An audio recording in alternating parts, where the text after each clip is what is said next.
Shalom, selamat pagi jemaat Tuhan. Berjumpa kembali dalam doa pagi online. Bimbinglah daku, ya Tuhan.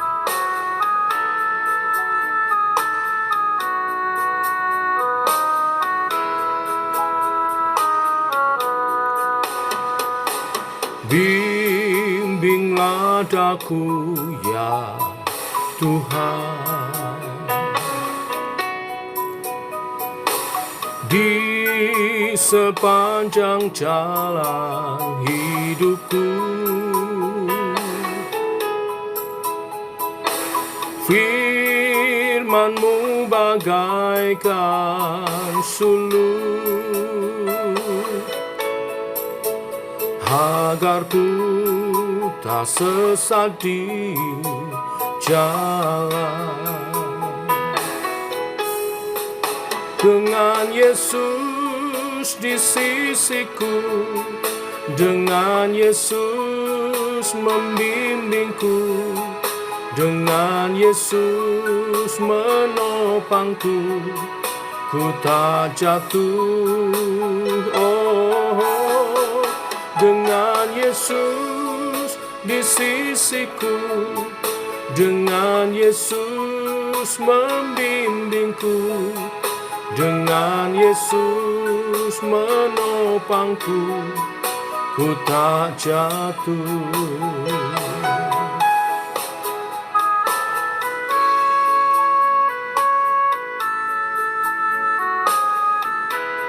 Yesuslah Tuhan dan Juru Selamat kita. Dia setia menyertai kita.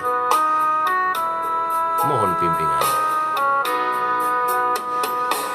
Bimbinglah daku, ya Tuhan, di sepanjang jalan hidupku. Firman-Mu bagaikan suluh, agar ku tak sesat di jalan. Dengan Yesus di sisiku, dengan Yesus membimbingku, dengan Yesus menopangku, ku tak jatuh.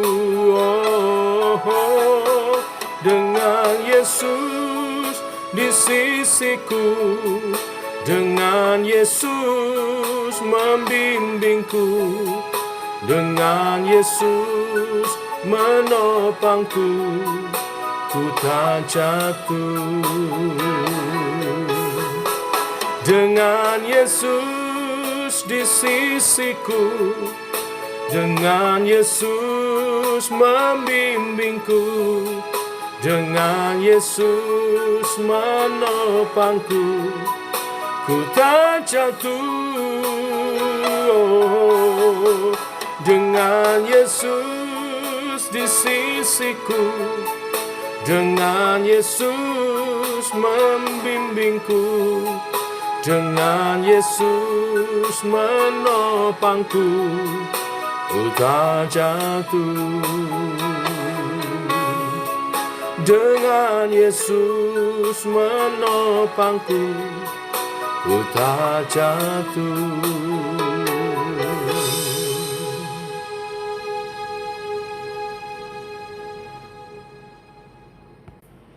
Dengan berjalan bersama dengan Tuhan, kami akan teguh. Teguhkan kami oleh kebenaran firman yang sebentar kami renungkan.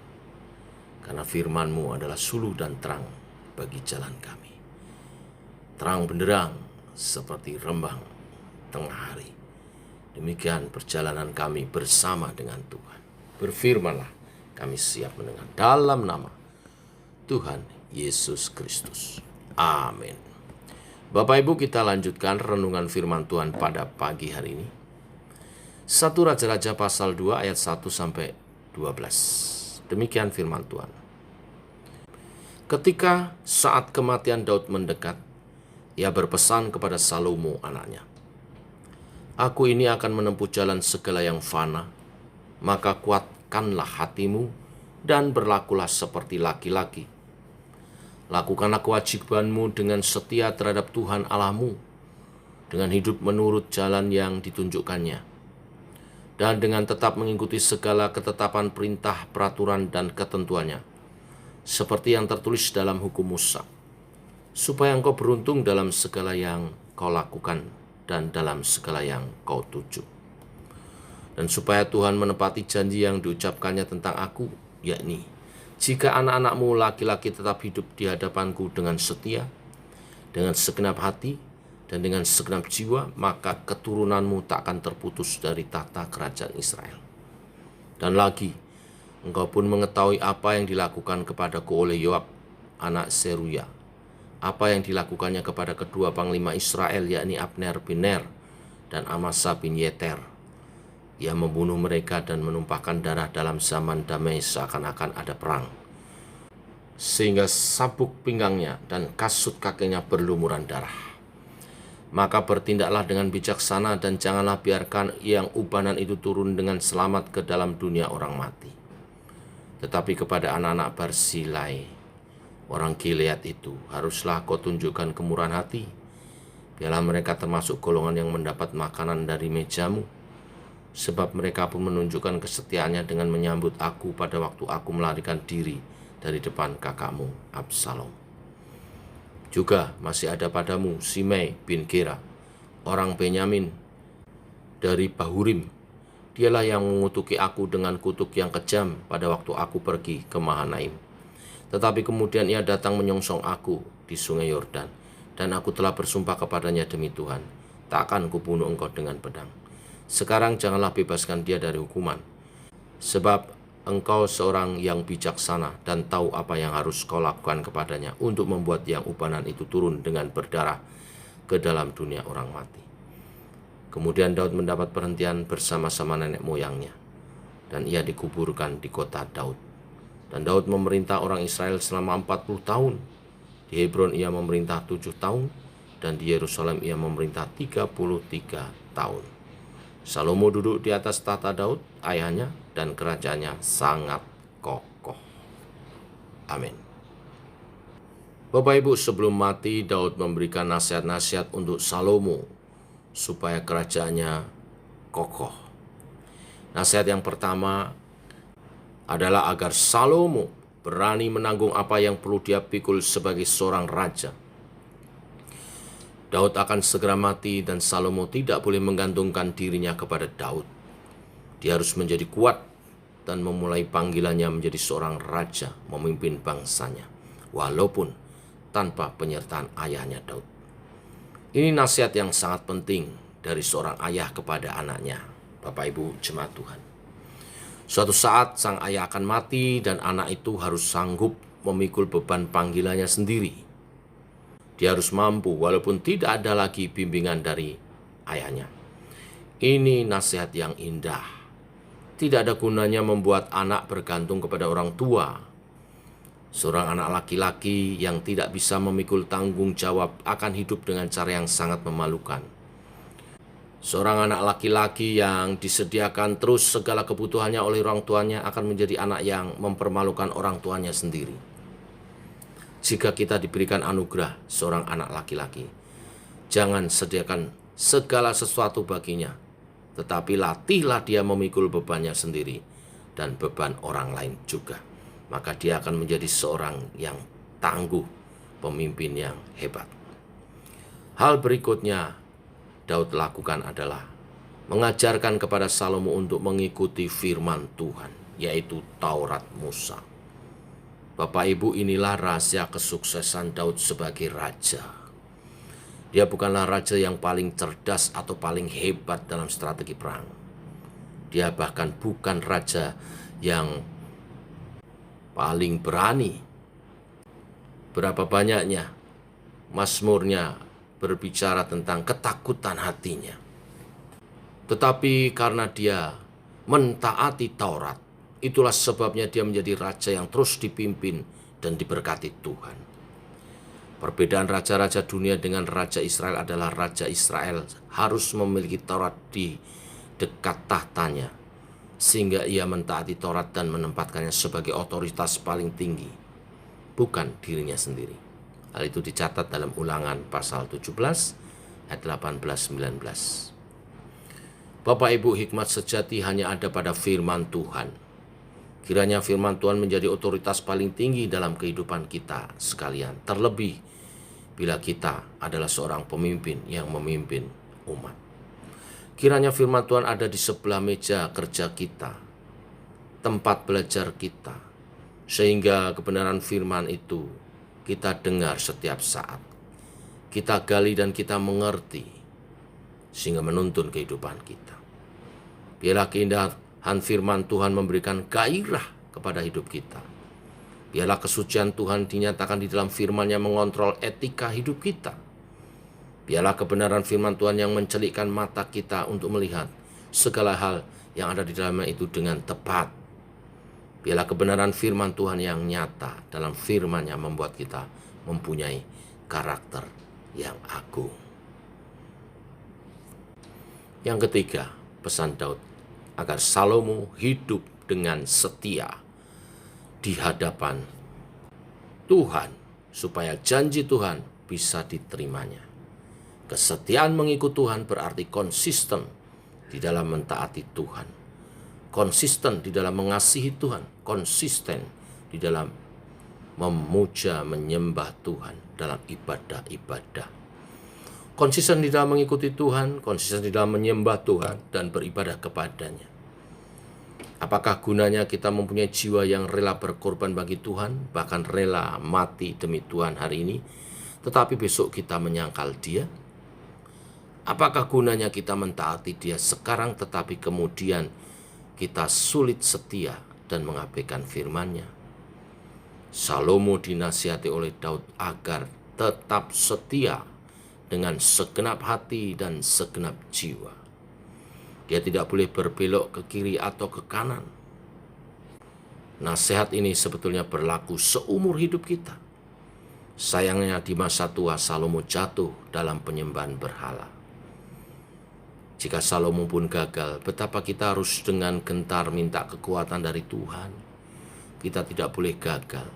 Kita tidak boleh tidak setia kepada Tuhan.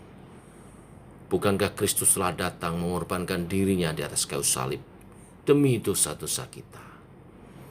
Salomo belum melihat kegenapan janji Allah di dalam Kristus. Itu sebabnya kita harus berjuang untuk setia kepada Tuhan. Lebih dari Salomo. Berdoalah terus, minta Tuhan menjaga kita agar kita tidak jatuh dalam dosa. Berdoa supaya Tuhan menjauhkan kita dari pencobaan. Tetapi setelah berdoa, berjuanglah untuk mentaati Allah. Berjuanglah untuk berpaut kepada firman Tuhan. Kiranya Tuhan memberi kekuatan kepada kita semua. Hal terakhir dinasihatkan Daud adalah supaya Salomo menumpas orang-orang di sekitarnya yang membahayakan tata kerajaannya. Daud sangat tahu orang-orang yang karakternya tidak baik. Tetapi pada masa pemerintahan Daud sengaja membiarkannya. Tetapi ketika Salomo naik tahta, Daud berpesan supaya orang-orang ini ditumpas. Di antaranya Yoab, panglima Daud, karena membunuh Abner dan Amasa. Artinya orang ini orang yang pendendam dan sering kelewatan dalam mengambil tindakan, tidak menghormati Daud. Kemudian Simei yang mengutuk Daud dengan kutuk yang kejam. Orang ini juga berhati jahat, maka harus dimusnahkan. Tetapi mereka-mereka yang berjasa, Daud memerintahkan untuk mengingat jasa mereka. Seperti Barsilai dan keluarganya, yang Daud memandang sebagai orang-orang benar, yang menghormati Daud dan mengikuti Daud dalam pelarian. Artinya mereka setia. Nah, inilah hal-hal yang Daud ingatkan. Semua ini adalah untuk mempertahankan kokohnya kerajaan Salomo. Semua ini tidak ada hubungannya dengan dendam pribadi Daud. Semua ini berkaitan dengan berkat Tuhan bagi Israel. Daud sendiri pernah mengalami bencana kelaparan berat karena diakibatkan hutang darah dari keluarga Saul. Daud tidak ingin ada hutang darah yang dia tinggalkan. Itu sebabnya dia meminta Salomo bertindak. Kalau Salomo melakukan tindakan yang bijaksana, maka kerajaannya akan kokoh. Kokoh bukan karena musuh-musuh disingkirkan saja, tetapi kokoh karena tidak ada lagi kefasikan dalam bangsa Israel. Dan Salomo berpaut kepada Tuhan, setia kepada firman-Nya, sehingga Tuhan berkenan menyertainya. Demikian kebenaran firman hari ini berlaku juga bagi setiap kita. Agar kehidupan iman kita kokoh, kita mesti mandiri secara imani, mentaati kebenaran-kebenaran firman-Nya, dan setia beribadah hanya kepada Tuhan. Dan yang terakhir, bangun tim pelayanan yang sehati, sevisi, sesuai visi daripada Tuhan. Tuhan memberkati kita semua. Mari kita berdoa. Bapa, kami mengucap syukur oleh kasih dan anugerah-Mu pagi hari ini. Engkau menyatakan kebenaran firman-Mu supaya iman kami teguh di dalam Engkau.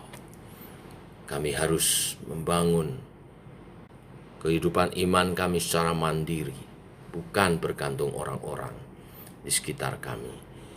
Karena perkara imani adalah perkara pribadi dengan Tuhan. Kami harus mentaati kebenaran firman-Mu tanpa syarat. Kami harus taat dan setia kepada Tuhan, melayani dan beribadah hanya kepada-Mu seumur hidup kami. Dan Engkau akan membimbing kami membangun tim pelayanan yang solid, yang sehati sepikir, satu visi dengan Tuhan. Kiranya kehendak-Mu jadi atas kehidupan hamba-Mu dan juga jemaat-Mu di JKI Sema, di mana Engkau mau karuniakan komunitas ini untuk kami bertumbuh bersama. Makin berbuah lebat, manis buahnya bagi kemuliaan Tuhan dan memberkati orang-orang di sekitar kami, lingkungan kami. Sampai Tuhan datang menjemput gerejanya, kami siap. Demikian doa ini menyertai sepanjang hari, kehidupan kami berjalan bersama dengan Engkau. Inilah doa kami dalam nama Tuhan Yesus. Kami berdoa, kami bersyukur, kami menyerahkan sepanjang hari ini berjalan bersama dengan-Mu. Dalam nama Yesus. Amin. Demikian saudara doa pagi kita. Selamat pagi, selamat berjalan bersama dengan Tuhan. Tetap semangat, tetap sehat, tetap membara bagi Tuhan. Shalom.